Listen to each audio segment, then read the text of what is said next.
आरव और ईशा के खिलाफ घरेलू हिंसा के जुर्म में पुलिस केस दर्ज कराने ही वाली होती है। लेकिन तभी कहानी में आता है एक बड़ा मोड़। जैसे ही दाइमा को यह पता चलता है कि काव्या प्रेग्नेंट है और वह बहुत जल्द आरव के बच्चे की मां बनने वाली है, उनका गुस्सा पल भर में खुशी में बदल जाता है। इस खुशखबरी के बाद दाइमा आरव दामाद जी के खिलाफ पुलिस स्टेशन में कोई भी केस फाइल नहीं करवाती।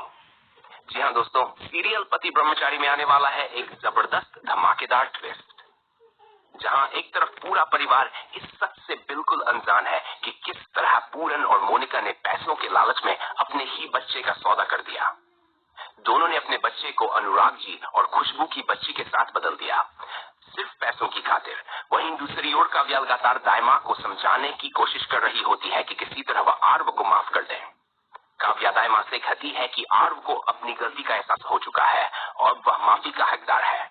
काव्या के बहुत ज्यादा जोर देने पर दाइमा आखिरकार मान जाती है और अरविंद जी से भी कहती है कि वह आरव दामाद जी को माफ कर दें। हालांकि अरविंद जी सोचने के लिए थोड़ा वक्त मांग लेते हैं।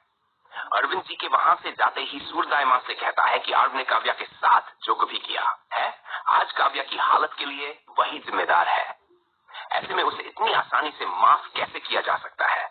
सूरज की ये बात सुनकर दाइमा गुस्से में आ जाती है और कहती है कि जितना कसूर आरव दामाद जी का है, उतना ही कसूर महारानी ईशा का भी है। अगर उस वक्त ईशा काव्या के साथ होती तो ना यह हादसा होता और ना ही काव्या की यह हालत होती। इसी बात पर दाइमा सूरज से साफ कह देती है कि वह पुलिस स्टेशन जाकर आरव दामाद जी और ईशा के खिलाफ घरेलू हिंसा केस दर्ज करवाएंगी। तभी वहां अर्जुन जी आ जाते हैं और हैरानी से पूछते हैं, आखिर पुलिस स्टेशन जाने की बात क्यों हो रही है? दाइमा के मुंह से पुलिस स्टेशन की बात सुनकर काव्या को घरा सदमाल गता है और वह होश हो जाती है। कुछ देर बाद डॉक्टर के आने पर जब काव्या को होश आता है तो डॉक्टर दाइमा को एक बड़ी खुशखबरी देता है। काव्या प्रेग्नेंट है और बहुत जल्द आरव के बच्चे की मां बनने वाली है। ये सुनते ही पूरा परिवार खुशी से झूम उठता है।